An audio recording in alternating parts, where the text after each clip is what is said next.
Hi hello friends, welcome back to media talks. நான் உங்கள் Mounika. Promo ஃபைனலாக வந்துடுச்சு. நம்ம சொன்ன மாதிரியே தான் லைட்டாக கொஞ்சம் இருக்குது. அதில் லைட்டான ஒரு மாடிஃபிகேஷன் நம்ம நிறைய ப்ரொடிக்ஷன் பண்ணி நேற்றுக்கு ஷேர் பண்ணியிருந்தோம். அதில் ஒரு சில சீன்ஸ் மட்டும் வந்துருந்துச்சு. பட் நம்ம இதுக்கு முன்னாடி நிறைய வீடியோவில் சொல்லியிருப்போம் அத்தையோட என்ட்ரி இருக்கும் அப்படின்னு சொல்லிட்டு. பிகாஸ் அவங்க இந்த மார்ச் மந்த் எண்ட்லேயே ஷூட் ஸ்டார்ட் பண்ணிட்டாங்க இல்லையா. அந்த ஷெடியூல் அப்போயே பார்த்திங்கன்னா அத்தை வந்திருந்தாங்க. ஸோ ஷூட்டிங்ஸ் பர் அப்டேட்டுமே கிடச்சிருந்துச்சு. ஸோ கண்டிப்பாக அவங்க ப்ரெக்னென்சினால தான் வராங்க அப்படின்னு நம்ம ரீசெண்டாக அவங்க ப்ரெக்னன்சி கன்ஃபர்மேஷன் அப்போ அந்த வீடியோவில் நம்ம சொல்லியிருந்தோம். ஸோ கண்டிப்பாக அவங்களோட என்ட்ரியுமே இருக்கும் அப்படின்னு சொல்லிட்டு அதே மாதிரி அது ப்ரொமோலே போட்டாங்க. ஸோ கண்டிப்பாக காவேரி ஃபேமிலி வச்சு தான் இன்றைக்கி ப்ரொமோ போயிருந்துச்சு. ஆனால் இன்றைக்கி எனக்கு பிடிச்ச ஒரு சீன் என்ன அப்படின்னு பார்த்தீங்கன்னா, காவேரி கடைசியாக அந்த குழந்தைகிட்ட பேசுவாங்க இல்லையா. ஸோ அப்பா மட்டும் இருந்துச்சுன்னா 1000 கிலோவில் வாங்கி கொடுத்துருவார் அந்த குங்குமப்பூவை அப்படின்னு சொல்லி பேசிகிட்டு இருக்காங்க. நீ நான் அப்பா 3 பேரும் சேர்ந்து 3 பேராக அது 4 பேராக நமக்கு தெரியல, ட்வின்ஸுங்கிற மாதிரி சொல்லியிருக்காங்க. ஸோ நம்ம 4 பேரும் சேர்ந்து 4 பேரும் சொல்லுவோமே, 4 பேரும் சேர்ந்து சந்தோஷமாக இருக்க போகிறோம் அப்படிங்கிற மாதிரி சொல்கிறாங்க இல்லையா. அதில் ரொம்ப நல்லா இருந்துச்சு.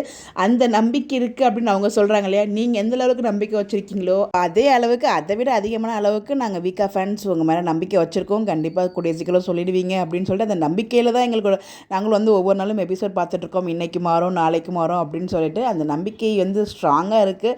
பாப்போம் என்னைக்கு மாற்றுறாங்க ட்ராக்கு அப்படின்னு சொல்லிட்டு. பட் இந்த இடத்துல நம்ம எதிர்பார்த்த மாதிரியே கம்யூனிட்டி ப்ரோமோ தான் கொடுத்துருக்காங்க. ஸோ நிவின் காவேரி குடத்தை தூக்கிட்டு போகும்போது பார்த்தீங்கன்னா காவேரிகிட்ட போயிட்டு ஸோ அவங்க ரெஸ்ட் எடுக்கிறாங்க, நீ உனக்கு கஷ்டப்படுத்துகிறாங்களே அப்படிங்கிற மாதிரி சொல்கிறாங்க.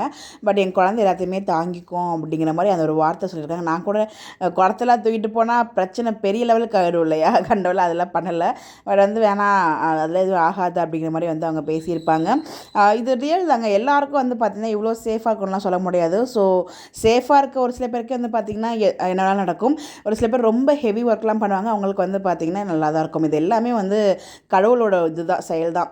நம்மளுக்கு என்ன நடக்குமோ அது நடக்கும். கண்டிப்பாக இப்படி இருந்தால் தான் அது நடக்கும் அப்படிங்கலாம் கிடையவே கிடையாது. புரியும் நினைக்கிறேன் நான் சொல்ல வரேன் அப்படின்னு சொல்லிட்டு.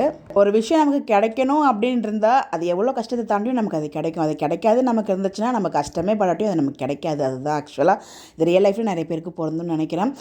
பட் அந்த மாதிரி சீன்ஸ்லாம் கொண்டு போனாங்க. அதுக்கப்புறம் அவங்க அத்தை பார்த்திங்கன்னா குங்குமப்பூ போடுறாங்க, காவேரி அவங்களோட கிளாஸ்க்கும் போடுறாங்க. பட் அதில் எனக்கு ரொம்பவே கஷ்டமாக இருந்துச்சு அவங்க அத்தை சொன்னது.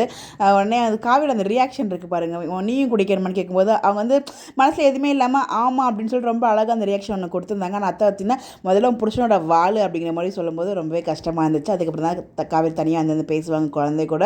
அப்பா நீ நான் எல்லோரும் சேர்ந்து வாழுவோம் அப்படிங்கிற நம்பிக்கை எனக்கு ரொம்பவே இருக்குது அப்படின்னு சொல்லியிருக்காங்க. அதே நம்பிக்கை தான் நாங்களும் பார்த்துட்ருக்கோம். எங்களோட நம்பிக்கையை சீக்கிரம் நிறைவேற்றுங்க பாஸ் டீம், கொஞ்சம் காது கொடுத்து கேளுங்க எல்லாரோட ரெக்வஸ்ட்டையும் அப்படிங்கிற மாதிரி தான் இருக்குது. இது கண்டிப்பாக விஜய் டிவி தான் கேட்கணும். கூடிய சீக்கிரம் எங்களுக்கான ஒரு எங்களுக்கான ஆசை நிறைவேற்ற ட்ரை பண்ணுங்கள். எங்கள் விஜய்க்கு சீக்கிரமாக தெரிவிச்சிடுங்க ப்ளீஸ். அதுதான் எங்களோட எல்லாரோட ரெக்வஸ்ட்டுமே.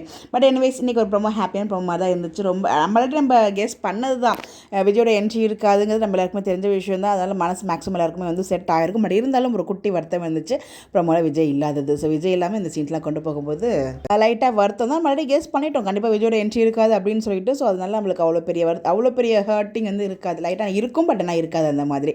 ஸோ நீங்கள் ப்ரோமோ பார்த்தீங்களா, உங்களுக்கு என்ன தோணுச்சு, நீங்கள் எப்படி ஃபீல் பண்ணீங்கன்னு சொல்லி மறக்காமல் கமெண்ட்டில் ஷேர் பண்ணுங்கள்.